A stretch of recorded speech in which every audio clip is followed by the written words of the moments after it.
Donc, bienvenue à tous à cette troisième édition des Rendez-vous d'Histoire de Québec, entièrement numérique en raison des mesures sanitaires proposées pour lutter contre la COVID-19. Donc, François Lafont, historien, gamer, diffuseur sur la plateforme Twitch.tv sous le nom de Hellfrank. J'aurai l'honneur d'être l'animateur et le diffuseur officiel de l'événement. Alors, pour cette deuxième conférence, nous avons l'honneur d'accueillir Madame Rachel Archambault, qui est une passionnée des sciences historiques et des communications. Rachel Archambault est donc spécialiste en culture matérielle et en archéologie et également gestionnaire de réseaux sociaux. Elle est diplômée au baccalauréat en archéologie de l'Université Laval et elle poursuit actuellement sa maîtrise dans le même domaine, tout en complétant des certificats en histoire de l'art et en marketing. Elle a travaillé au pôle culturel du monastère des Ursulines comme guide au musée et elle a réalisé une visite archéologique en ces lieux dans le cadre du mois de l'archéologie. Ses intérêts portent sur l'histoire culturelle récente, les communautés religieuses, la vulgarisation scientifique et la mise en valeur du patrimoine de Québec. Aujourd'hui, elle va nous présenter une conférence qui s'intitule « 375 ans d'éducation chez les Ursulines de Québec ». Et je tiens à mentionner également que puisque nous sommes en Facebook Live, vous tous dans le chat, vous pouvez en tout temps poser des questions, nous relancer avec des commentaires. Et moi, de mon côté, je vais m'occuper de la gestion du chat. Donc, c'est moi qui vais m'occuper de relayer les questions à Madame Archambault en tout temps si jamais vous en avez. Et il y aura des blocs là, justement dédiés pour poser vos questions et mettre vos commentaires et tout. Donc, ne vous gênez pas, utilisez le chat comme bon vous semble pour vos questions et vos commentaires. Et je souligne également que les vidéos sont disponibles en différé si jamais il y a des gens qui se joignent en cours de route et qui voudraient savoir si l'intégralité des vidéos serait disponible. Donc, sans plus attendre, je cède la parole à Madame Archambault. Bonjour à tous. Donc, merci beaucoup d'être avec nous aujourd'hui. Donc, c'est un grand honneur d'être avec les rendez-vous d'histoire, mais surtout de parler des Ursulines. Donc, comme François l'a bien mentionné, j'ai travaillé comme guide il y a quelques années et je suis vraiment tombée en amour avec le patrimoine historique, archéologique du site. Et ça m'a vraiment frappée, en fait, de voir le peu d'interventions archéologiques qu'il a eu sur le site et la grande valeur de toutes ces interventions-là. Donc, le but de la présentation aujourd'hui, on va démystifier quelques notions d'archéologie, on va faire un tour d'horizon des interventions qui ont lieu sur le site et par la suite, on va voir un cas d'étude, donc ensemble, qui va nous permettre d'en savoir plus sur le site. Juste voir. Il y a un petit problème de changement de diapositive. Oui, ça sera pas long. C'est bien correct. En fait, la prochaine diapositive, c'est pour vous montrer un peu les différentes sections. Donc, on va commencer avec des repères chronologiques des Ursulines. Donc, certains, peut-être téléspectateurs, connaissent bien le site, mais pour mettre tout le monde un peu sur le même pied d'égalité, on va voir quelques dates ensemble. Ah, ça fonctionne, voilà.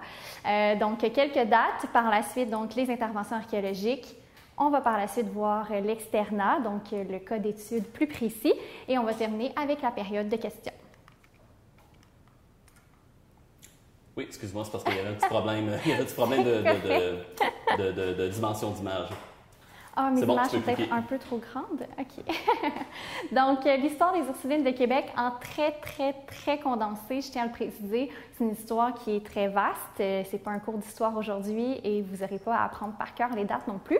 Et d'ailleurs, si vous avez un intérêt ou des questions plus précises, sachez que Mathieu Drouin du pôle culturel va suivre avec la prochaine présentation et vous pourrez lui poser vos questions très précises ou bien sûr visiter le musée du pôle culturel où vous allez en prendre beaucoup plus là, sur les petits détails, les petits éléments plus précis là, de l'histoire. Donc, bien sûr, elles sont arrivées en 1639, comme la plupart le savent, donc le 1er août plus précisément, avec leurs compagnes, les Augustines, donc à bord du même bateau. Elles sont arrivées ici dans une Nouvelle-France, presque toute neuve. Et la mission des sœurs Ursulines, c'était bien sûr l'éducation, mais également l'évangélisation des jeunes Amérindiennes. Et elles se sont situées tout d'abord en Basse-Ville avant de monter en Haute-Ville au monastère qu'on connaît aujourd'hui en 1642. Elles ont vécu plusieurs événements dramatiques, donc un premier incendie, la reconstruction, un deuxième incendie, une autre reconstruction, puis certains agrandissements.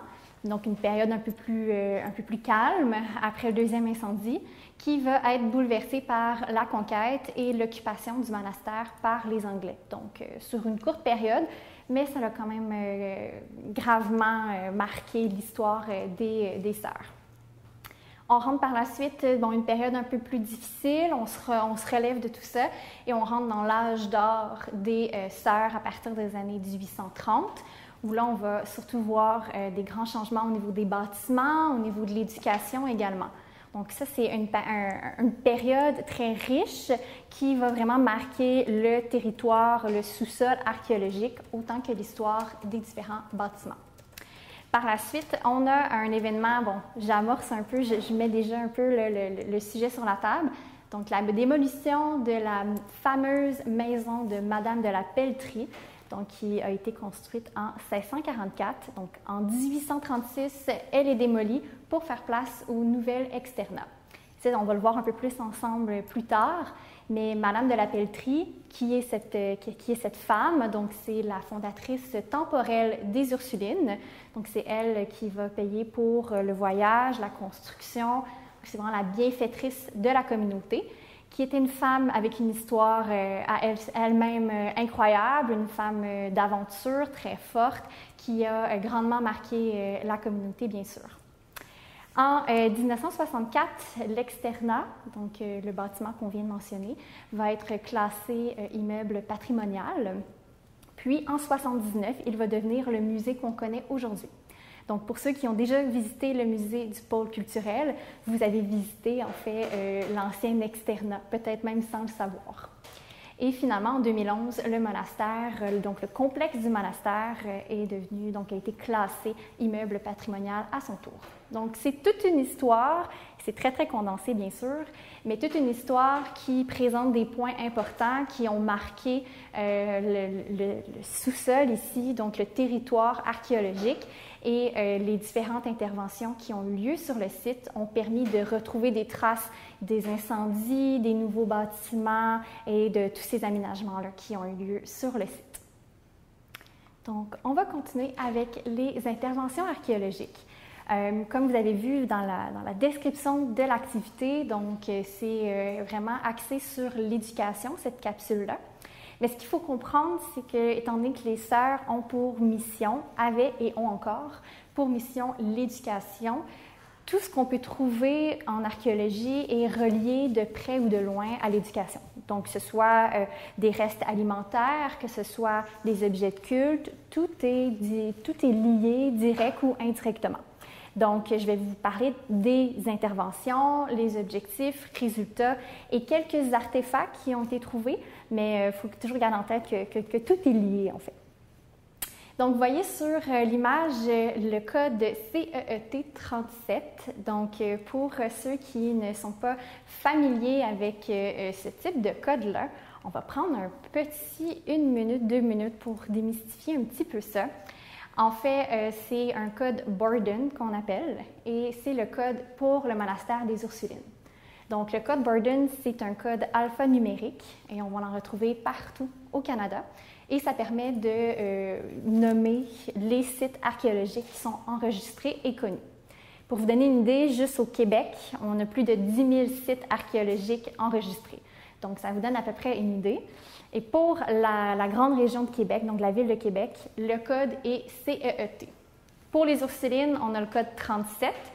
Pour encore une fois vous donner une idée de grandeur, dans les derniers mois, dernière année, on a atteint là, le 950-955 au niveau des sites archéologiques à Québec. Donc, ça fait beaucoup de sites ici. Également, dans les prochaines diapositives, je vais mentionner des termes comme archéologie préventive. Donc, je vais juste expliquer rapidement qu'est-ce que c'est. Donc, on fait la distinction entre programmée et préventive. Préventive, c'est en amont d'une excavation ou d'un changement sur un site qui pourrait menacer des sols archéologiques ou des vestiges. Donc, ce qui a été réalisé aux Ursulines, c'est principalement des fouilles préventives, alors que les fouilles programmées ont vraiment un but, disons pas plus précis, mais moins de limites de temps, moins d'urgence. On va répondre à des questions historiques, on va documenter un lieu précis, comme par exemple les chantiers écoles sont des fouilles programmées. Et ici, on a également eu des sondages, interventions, surveillance Donc, lorsque je mentionne des surveillances, c'est lorsqu'il y a un archéologue présent lors d'excavations. Donc, par exemple, si on vient enfouir des canalisations, un archéologue doit être présent étant donné que le site a un très, très fort potentiel archéologique. Intervention, c'est un terme assez global, donc on va faire des fouilles, des sondages, etc. Et sondage, c'est comme ouvrir plein de petites fenêtres sur le site pour voir ce qui se trouve en dessous. Malheureusement, on ne peut pas toujours ouvrir 10 mètres par 10 mètres pour avoir une image complète, mais on va aller chercher des images comme des coins de fondation, on va aller chercher des fosses à déchets, donc on va aller voir un peu ce qui se passe en dessous. Donc, je suis désolée pour les archéologues qui nous regardent, qui savent, qui connaissent déjà très bien toutes ces notions-là, mais comme ça, on peut continuer et être tous environ sur le même niveau pour comprendre ce qui s'est passé ici. Donc, vous allez voir, c'est assez rapide dans le sens qu'il n'y a pas eu énormément d'interventions archéologiques sur le site, comparativement à d'autres lieux de Québec que vous connaissez peut-être, l'îlot des Palais ou l'îlot Hunt, qui est situé près du Musée de la Civilisation, quartier Petit-Champlain, donc des lieux qui ont été très, très documentés archéologiquement. Ici, c'est un peu différent. On commence en 1964 avec Michel Gaumont, qui va s'intéresser à des vestiges, des potentiels vestiges près du musée. Et en fait, sa raison d'être là, tout d'abord, c'est que les sœurs elles-mêmes avaient un désir de trouver les fondations de la maison de Madame de la Pelletrie, ainsi que ses puits, afin de les intégrer ou les mettre en valeur, du moins, dans le futur musée. Donc, on est en 64, quelques années avant le changement vers le musée. Donc, on voit déjà que les sœurs avaient cette connaissance-là de leur passé, bien sûr, mais ce désir de mise en valeur des vestiges archéologiques. Michel Gaumont va trouver quelques vestiges qu'il va dater de plusieurs périodes. Ça va prendre plusieurs années avant que d'autres interventions viennent corroborer ces hypothèses d'avoir trouvé des vestiges du 18e siècle, entre autres. Par la suite, on a des surveillances faites par deux firmes, donc Croteau et Serran, dans les années 80-90, qui vont documenter quelques secteurs. Ils vont surtout être là lors de travaux d'enfouissement, donc du réseau de câbles. Donc, ils vont être là pour documenter un peu. Ça va apporter un peu d'informations sur le site, mais ça va encore rester un grand mystère. On va se retrouver dans les années 2000 avec une étude de potentiel qui a été menée par le groupe de recherche en histoire du Québec, qui a été demandé par la Ville de Québec. Et ils sont clairs, le site a un très fort potentiel archéologique. Par la suite, on arrive à 2010 avec la firme Ethnoscope qui a fait des fouilles préventives. Donc, maintenant, vous comprenez ce que je veux dire par préventive. Donc, c'est en amont de la mise en place d'une cage d'ascenseur au musée. Donc, étant donné qu'il y avait un fort potentiel dans le secteur, ils sont venus voir, qu'est-ce qui se passe en dessous de la future cage d'ascenseur. Et ils ont retrouvé donc une partie du mur sud de la maison de Madame de la Pelletrie, donc celle qui date de 1644, l'aile des latrines, donc de l'externat, ainsi qu'un passage tout près. Ils ont pu corroborer ou réfuter certaines hypothèses qui avaient été amenées par le passé. Et je ne vais pas trop m'avancer sur les artefacts qui ont été trouvés. C'est ce sujet-là qu'on va voir ensemble, l'étude de cas précis qu'on va voir à la fin. Par la suite, en 2011, il y a eu des interventions dans le secteur ouest des Jardins et des grandes découvertes ont été faites par l'archéologue Serge Rouleau. Donc, il y a eu un tronçon de la courtine de la palissade de 1639, donc la fameuse palissade de Beaucourt. Donc, il y a une partie, un fragment qui a été retrouvé dans le jardin, ainsi que des niveaux de vergers du 18e et 19e siècle. Quelques artefacts très intéressants également, un peu moins axés sur l'éducation en tant que telle, mais qui nous permet d'imaginer un peu le paysage à l'époque qui a vraiment entouré autant les enseignantes que les étudiantes. En 2013, d'autres fouilles, encore une fois préventives, donc près des ailes Sainte-Ursule et Saint-Joseph. Et en fait, on a retrouvé, donc Daniel Simoneau a retrouvé des vestiges d'un bâtiment qui est reconstruit en 1641, qui a été incendié, reconstruit, puis incendié à nouveau. Donc, on est capable de mieux comprendre et de valider aussi les archives qui nous mentionnaient toutes ces couches d'incendie-là. Par la suite, en 2015, on revient avec Serge Rouleau et ce n'est pas une intervention en soi, mais c'est digne de mention absolument. Donc, il y a eu l'élaboration d'un plan de gestion des ressources archéologiques. Donc, en fait, ce plan de gestion-là met de l'avant, encore une fois, le fort potentiel archéologique du site.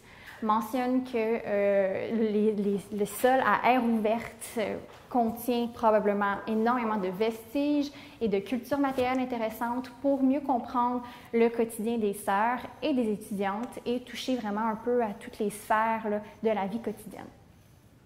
Finalement, 2015-2016, Gaia, donc une firme en archéologie, qui arrive sur le site, ils vont s'intéresser entre autres à une partie des jardins, de la cour intérieure, de la cour intérieure.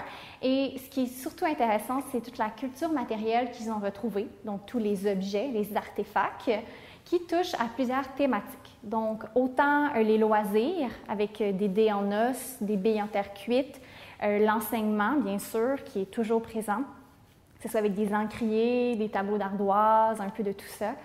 Également, l'approvisionnement avec des seaux en plomb français et anglais qui ouvrent une petite fenêtre sur les réseaux d'approvisionnement des sœurs qui étaient cloîtrés à l'époque. Également, tout ce qui touche alimentation, donc des restes des eaux de boucherie et tout ça. Donc, ça touche à plusieurs sphères. Et également, ils ont retrouvé des perles de verre et des perles de wampum qui témoignent en fait de la période, la relativement courte période au 17 et 18e siècle quand les religieuses ont enseigné aux jeunes Amérindiennes. Donc, on se rappelle que c'était dans les missions de base, mais cet enseignement-là a été finalement mis de côté au 18e siècle pour se concentrer sur les jeunes filles canadiennes, donc françaises puis anglaises. Donc, on a retrouvé ces artefacts-là qui témoignent autant de la présence de la culture amérindienne, mais également de l'éducation faite à ce groupe précis de jeunes filles, donc au 17e et 18e siècle. Donc, tout à fait intéressant. Et là, avant de poursuivre, on a terminé en fait les interventions. Donc, c'est les seules grandes interventions. Bien sûr, il y a eu des surveillances près du site, mais ça fait pas mal le tour. Et là, je ne veux pas non plus créer un débat de pourquoi on n'a pas fouillé plus les Ursulines. En fait, il faut toujours comprendre que le site des Ursulines est encore occupé par les religieuses elles-mêmes. Le site continue de vivre, continue d'écrire son histoire avec l'école, le pôle culturel, les archives, le musée. Donc, ce n'est pas un site en ruine, ce n'est pas un stationnement, ce n'est pas un site qui est prêt d'être détruit. Enfin, ce n'est pas censé être le cas. Donc, c'est un site qui est préservé et qui a une relation, les religieuses ont une relation très sacrée avec leur territoire, d'autant plus qu'elles ont été cloîtrées. Donc, les jardins ont été longtemps un lieu vraiment fermé que le public n'avait pas accès. Donc, il y a plusieurs raisons qui expliquent pourquoi il n'y a pas eu plus d'intervention. Il faut se dire que c'est un lieu qui n'est pas en danger, qui continue à vivre. Donc, on va juste espérer qu'il va rester préservé pour le futur. Mais le mot d'ordre de tous les rapports, de toutes les interventions que j'ai mentionnées, c'est le fort potentiel et le besoin de préserver ce site-là. C'est un site qui a énormément d'années d'occupation et qui continue, comme je l'ai mentionné, de vivre également. On a une question dans le chat de la part de Madame Sandrina Heneguen, qui demande en fait les vestiges de la maison de Madame de la Pelletrie de 1644 sont-ils visibles ou est-ce qu'ils ont été à nouveau enfouis après inventaire? Excellente question. En fait, malheureusement, ils ne sont pas visibles, étant donné qu'ils se situent vraiment exactement en dessous de la cage d'ascenseur du musée. Toutefois, les vestiges sont encore en place. Donc, sont encore là. On essaie de préserver pour le futur. On ne sait pas qu'est-ce qui peut se passer dans 100 ans avec les bâtiments. Donc, les vestiges sont encore là, en dessous de la cage d'ascenseur. Par contre, on va le voir dans les prochaines diapositives, une partie des objets qui ont été mis au jour durant les fouilles sont visibles dans le musée. Donc, il va être possible quand même de les voir. Et également, il y a des objets qui datent de l'occupation de la maison de Madame de la Pelletrie par elle-même. Voilà. Merci beaucoup. On va poursuivre avec la dernière partie, donc la petite étude de cas sur l'externat. Donc, on va regarder de plus près les fouilles que Ethnoscope ont réalisées donc, en 2010. On va regarder un peu plus de près, en fait, l'histoire de l'externat du 19e et qui étaient ces jeunes filles qui allaient à l'externat. Donc, l'externat, on parle d'une école de jour, une école élémentaire gratuite. Donc, le monastère est souvent connu pour son pensionnat qui était très bien, je dirais, coté, donc avec des cours de sciences, de musique, tout ça absolument incroyable. Mais également, elles avaient mis sur pied une école de jour gratuite pour enseigner les matières de base. Donc, vous voyez sur le plan ici, on a un plan d'incendie que j'aime toujours, sont très colorés, sont très clairs. Celui-ci date de 1957 et vous voyez donc le cercle, c'est l'externat qui est tout près de l'ensemble du complexe du monastère, mais légèrement en retrait. Donc, c'est de ce bâtiment-là qu'on va parler. Également, vous avez les photos ici. Bon, ce n'est pas exactement le même angle, mais on peut quand même reconnaître l'église d'un côté. Donc, une photo ici qui date de 1963 versus la photo de 2019. Donc, sur la photo des années 60, vous pouvez voir là, la porte qui est écrite « Externat des Ursulines ». Donc, ici, on est quelques années avant que l'externat devienne le musée, donc en 79. Donc, on voit là, la petite entrée. C'est encore au même endroit, mais l'extérieur a changé. Pour ceux qui, peut-être, ont visité le musée du pôle culturel, là, vous avez vu, l'entrée n'est pas tout à fait pareille. Donc, un externat, donc je l'ai mentionné, c'est une école normale de jour, donc une école élémentaire. Et on a quelques informations, mais je vous dirais que les archives qui mentionnent l'externat sont moins nombreuses que celles qui me parlent du pensionnat. Par contre, on sait par exemple qu'à partir de 1820, on va accueillir 60 Irlandaises, donc à la demande du curé de Québec. Et on va commencer avec une classe de jeunes filles anglaises à partir de 1824. Donc quand même, ça nous donne une idée là, du type de clientèle. Également, il y a eu un certain décompte dans les années 40, 1840, qui mentionne 300 élèves. Dans une source qui date des années 1860, on mentionne qu'ils ont essayé dans les années 1850 de faire une liste des étudiantes ou de compter les étudiantes, mais que ça n'avait pas été possible. On mentionne qu'elles étaient de nombre considérable, sans plus. Donc, aucune liste d'étudiantes n'est connue, donc on ne connaît pas leur identité. Par contre, certains des pères des élèves, on connaît leur métier. Et c'est des gens de métier principalement, donc boulanger, charretier, aubergiste principalement, quelques professions libérales, mais ce sont des exceptions. Donc, c'est un peu l'idée qu'on a, l'image qu'on a des étudiantes à l'époque. Et au niveau des matières qui étaient enseignées, on a un document de 1931, donc c'est assez tardif, mais ça nous donne quand même une idée où c'est mentionné qu'on a des cours autant de, bien sûr, lecture, écriture, géographie, histoire sainte, français, dessin, etc. Je vous ai mis en gras et souligné les cours qu'on croit qui auraient été donnés au 19e siècle, donc un peu moins élaborés, mais qui couvrent quand même une très bonne base là, pour le 19e. Donc, on a lecture, écriture, catéchisme, probablement arithmétique et économie domestique. Donc, les sœurs, évidemment, préparaient les jeunes filles à être des femmes, donc avec tous les éléments là, de base. Donc, on va continuer. Pour les fouilles, je vous ai pris une petite photo en arrière de la scène. Donc, c'est un endroit que la plupart des gens qui ont visité le musée ne voient absolument pas. Donc, c'est l'endroit où il y a eu les fouilles. Vous avez donc d'un côté la chaufferie, d'un côté le musée qui était l'ancien externat et la nouvelle cage d'ascenseur. Donc, les fouilles se sont déroulées en dessous de cette cage-là. Ici, vous avez une photo, en fait, des artefacts qui sont présentés dans le musée. Donc, vous avez vraiment une petite vitrine là, qui va vous montrer un peu des objets des différentes périodes.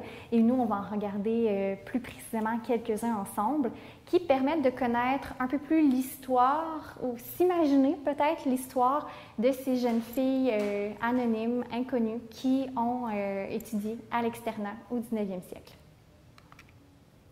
Donc, entre autres, dans les objets qui ont été retrouvés qui Je vous avertis, ce ne sont pas des objets en or, on n'a pas de bijoux, on n'a pas de trésors en tant que tel, mais ce sont des petits trésors de la vie quotidienne qui nous permettent de s'imaginer donc un peu la vie de ces jeunes filles-là. Donc, côté écriture, on peut s'imaginer qu'elles ont suivi des cours d'écriture avec ce matériel-là. Donc, vous avez en haut, ce sont les petits bâtonnets, ce sont des crayons pour l'ardoise. On a retrouvé également des fragments de tableaux d'ardoise et bien sûr des encriers en grès. Donc, le petit pot brun, on en retrouve sur beaucoup de sites archéologiques. Heureusement pour nous, le grès, c'est très solide, donc ça résiste bien à l'épreuve du temps. Et on en a retrouvé abondamment sur le site des Ursulines. Par la suite, économie domestique, il y a des boutons en os qui ont été retrouvés, des à coudre et des épingles en laiton. Donc, boutons, bon, est-ce que c'était durant un cours de couture ou en jouant, il y a des boutons qui sont tombés? Là, on peut simplement faire aller notre imagination. Mais pour ceux qui connaissent un peu les Ursulines, vous savez qu'elles étaient et sont encore reconnues pour leurs travaux d'aiguille, notamment leur magnifique broderie. Donc, ce n'est pas étonnant de retrouver des éléments liés à la couture, d'autant plus que selon la liste, il y avait des cours d'économie donc domestique. Pour les épingles en laiton, pour vous donner une idée de grandeur, il y en a 148 qui ont été retrouvés dans un seul lot. Donc, un lot peut évidemment être de grandeur variable, mais c'est quand même un nombre assez important. Et également, la vie quotidienne, c'est l'externat, c'est pas seulement les leçons, c'est tout ce qui est autour de ça. C'est aussi la maladie parfois. Donc, 19e siècle, c'est une période qui n'est pas facile. Le taux de mortalité infantile est très élevé et on va voir sur le marché une explosion des médicaments de toutes sortes. Et lors des fouilles de 2010, les archéologues ont retrouvé des fragments d'une bouteille de médicaments. Je vous ai mis une photo de la bouteille complète trouvée sur Internet, mais celle du musée a plus son étiquette et n'est pas en un morceau. Mais ça vous donne un peu une idée. Donc, c'est une bouteille de médicaments de sirop à la cerise sauvage. Et selon les publicités qu'on peut trouver sur le net, c'était vraiment préparé pour les enfants. Donc, les publicités mettent en vedette des enfants, comme par exemple une petite fille qui donne du sirop à sa poupée. Donc, vous voyez un peu le concept. Donc, ça a été retrouvé sur le site. Et également, dans le côté plus positif, il y a des périodes de jeu aussi. Donc, plusieurs billes en terre cuite ont été retrouvées sur le site. J'ai triché un peu ici. La photo que vous avez provient du site de l'îlot Hunt. Donc, c'est une plus belle photo que ce que je pouvais prendre dans la vitrine du musée, mais c'est sensiblement la même chose. Donc, ça nous donne aussi une petite fenêtre sur le quotidien. Donc, autant l'éducation que parfois dans la maladie ou dans le jeu, les jeunes filles ont eu accès à une éducation donc relativement de base, mais pour le 19e siècle, c'est quand même un luxe pour des familles peut-être plus pauvres. Donc, ça nous permet de raconter un peu leur histoire. Les artefacts permettent justement, si on les jumelle avec les archives, là, ça nous donne une toute nouvelle dimension. Puis on peut raconter l'histoire de ceux qui n'ont pas nécessairement laissé de texte écrit ou dont on ne connaît pas nécessairement l'identité. Donc, ça fait le tour de notre présentation. J'espère que vous avez au moins appris que le site est très riche. Je pense qu'il s'il y a une chose à retenir, c'est ça. Et que, bien sûr, vous pouvez visiter le musée pour en savoir davantage. Est-ce qu'on a des questions? Oui, on a une question de Mme Claudia Bergeron qui demande, en fait, est-ce que c'était une clientèle relativement aisée qui fréquentait l'établissement? Au niveau du pensionnat, davantage. Donc, au niveau de l'externat, c'était une école, là, je vais revenir. Je ne sais pas si je peux revenir. Oui, juste un petit instant. Je vais un peu trop vite. En fait, au niveau de l'externat, ici, on a une belle citation qui date de 1863, donc dans un ouvrage qui relate l'histoire complète des Ursulines. Il mentionnait que l'externat est regardé comme aussi indispensable qu'un pensionnat, afin que les enfants pauvres, aussi bien que les riches, puissent participer aux bienfaits de l'éducation. Donc, l'externat, ça avait vraiment une mission d'éducation des moins nantis, disons. Et le pensionnat était souvent davantage associé à des familles plus aisées qui pouvaient payer les frais liés au pensionnat. Donc, les jeunes filles restaient là toute l'année, quasiment. Voilà. Excellent, merci pour ta réponse. De mon côté, j'ai quelques questions aussi que je peux te poser. Puis en attendant, les gens du chat, n'hésitez pas si jamais vous avez d'autres questions à poser. Le chat est là pour ça. C'est moi qui m'occupe du relais. Donc, entre vos questions et nos invités là, sur toute la durée de l'événement. Donc, allez-y avec vos questions. De mon côté, je vais en poser quelques-unes. Vas-y. En fait, l'archéologie, c'est souvent un domaine qui est assez méconnu du public. Souvent, on s'imagine les Lara Croft, les Uncharted, les Indiana Jones de ce monde, comme quoi les archéologues sont comme un peu des aventuriers à chapeau, qui traversent des tombes et des pièges et tout ça. Mais il y a quand même... Oui, c'est ça. C'est votre quotidien. Vous apprenez des cours de survie. Puis... Ouais. mais en fait, c'est ça. Il y a des questions en fait de base que probablement les gens se demandent, puis ça leur est sûrement jamais arrivé pour la plupart, mais il y en a souvent. L'archéologie, c'est des découvertes quand même assez fortuites. Puis justement, qu'est-ce qu'on fait si on trouve des artefacts ou des vestiges dans sa cour, en se promenant en forêt, sur la plage? Comment on réagit? Qu'est-ce qu'on fait? C'est une bonne question. Dans les différents événements publics, disons, auxquels j'ai participé, c'est une question qui revient très souvent. Les gens ont parfois l'impression que s'ils mentionnent une découverte, le lendemain matin, il va y avoir une cohorte d'archéologues qui vont sonner à la porte et venir briser leur plate-bande. Ça ne fonctionne pas comme ça. En fait, si quelqu'un découvre quelque chose, que ce soit dans sa cour ou en forêt, la première chose à faire, c'est de ne pas y toucher. Donc ça, c'est le numéro 1, à moins qu'il soit en danger, l'artefact. Donc on va essayer de préserver le contexte. Et il y a un formulaire de découverte fortuite qu'on peut remplir sur le site du ministère. Et à ce moment-là, on peut, ça va être documenté, le lieu. Et également, si c'est nécessaire, un archéologue peut venir sur place.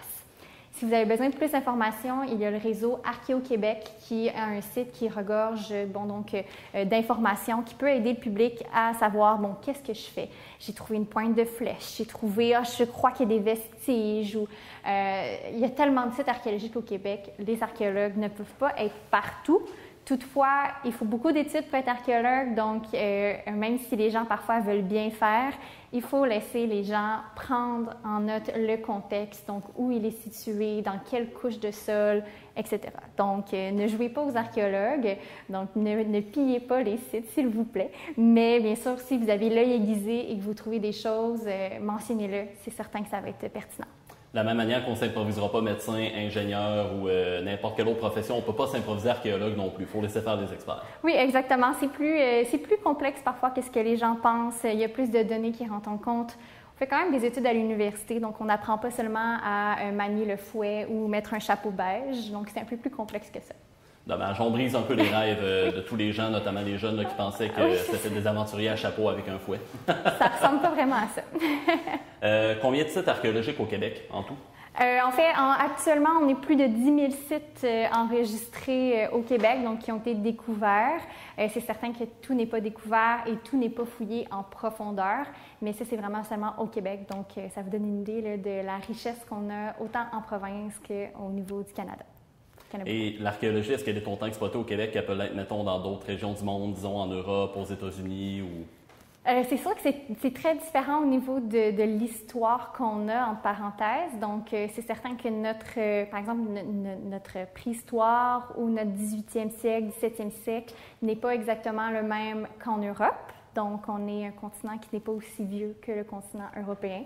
Donc, c'est certain que notre histoire est un peu différente. Dans d'autres pays, bien sûr, si on prend l'Égypte, des pays qui frappent un peu plus l'imaginaire, il y a eu beaucoup d'archéologie dans ces endroits-là.